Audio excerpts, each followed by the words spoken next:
exploring Steely Dan's Aja, the best track revealed. The paradox of Steely Dan's Aja, the album that defined perfection. There's something inherently paradoxical about calling Steely Dan's music yacht rock.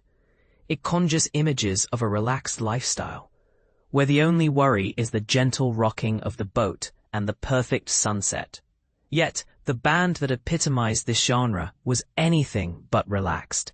They were obsessive perfectionists, and their 1977 album Aja stands as a testament to their relentless pursuit of excellence. Imagine setting sail on a luxurious yacht, the wind in your hair, a cold drink in hand, and the soothing sounds of jazz-infused melodies filling the air. It's the epitome of carefree bliss, right? Now try to picture Donald Fagen and Walter Becker on that same yacht. They wouldn't be content with simply enjoying the ride. Instead, they'd be dissecting every note, every rhythm, and every lyric, probably asking you about the minutest detail of the song they just recorded. Spending time in the studio with Steely Dan was no walk in the park. Their 1977 masterpiece, Aja, was a jazz fusion tour de force, but the perfectionism that went into every track was nothing short of legendary. Their engineer, Elliot Schreiner, once remarked, "Every track, every overdub had to be perfect. They didn't settle for anything less." Take the song Peg, for example. The band famously went through 7 different session guitarists before finding the perfect performance. But despite the immense effort put into Peg, it wasn't their favorite track on the album. Instead, they favored the title track, Aja, which had its own set of challenges. Walter Becker once explained, "The title song I like. It was an interesting cut. We had this new drummer, Steve Gadd, flown in from New York.